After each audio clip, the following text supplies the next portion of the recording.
June 10 నుండి 14 దాకా పరిశుద్ధాత్మ అగ్ని సదస్సును దగించకని ఆడిటోరియం నటరాజ్ థియేటర్ రాజమండ్రి నందు ఏర్పాటు చేస్తున్నాం.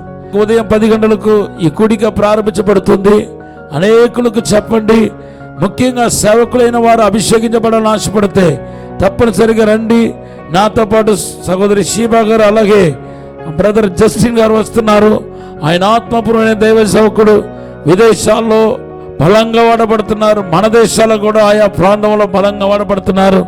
కాబట్టి ఇక్కడ మీకు వసతులు ఉంటుంది. మీరు రావాలనుకుంటే ఈరోజు మా ఆఫీసును సంప్రదించండి. ప్రభువుల దీవించిన గాక. రాజమహేంద్రవరంలో దహించు అగ్ని పరిశుద్ధాత్మ అగ్ని అభిషేక సేవకుల సదస్సు జూన్ 2024 10, 11, 12, 13 తేదీలలో అనగా సోమ, మంగళ, బుధ, గురువారాలలో. జూన్ 10వ తేదీ నుండి 13వ తేదీ మధ్యాహ్నం వరకు జరుగును. ముఖ్య பிரசங்கிకులు பாஸ்டர் ஜஸ்டின் గారు, நியூ கவெனன்ட் சர்ச் மதுரை. அவருடைய கிங்டம்க்குள்ள நான் இருக்கிறேன். தேவன் ராஜரீகம் பண்ணுகிறார்.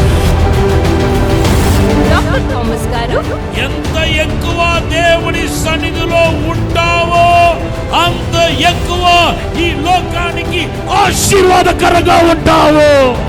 మరియు డాక్టర్ శివ థామస్ గారు, దహించు అగ్ని మినిస్ట్రీస్, రాజమహేంద్రవరం. దేవుని బిడ్డ, నీవు దేవుని మీద ఆశ పెట్టుకుంటే, అందుకని అంటాడు కీర్తనాకారుడు, యెహోవా మీద ఆశ పెట్టుకో, అక్కడ కృప దొరుకుతుంది. ఈ సదస్సు ప్రత్యేకంగా పాస్టర్లకు, సువార్థికులకు, పరిచారకులకు, సండే స్కూల్ టీచర్స్ కొరకు ఏర్పాటు చేయబడినది. స్త్రీ పురుషులకు ప్రత్యేక వసతి సదుపాయాలు కలవు. స్థలం దహించు అగ్ని ఆడిటోరియం, నటరాజ్ థియేటర్, రాజమహేంద్రవరం.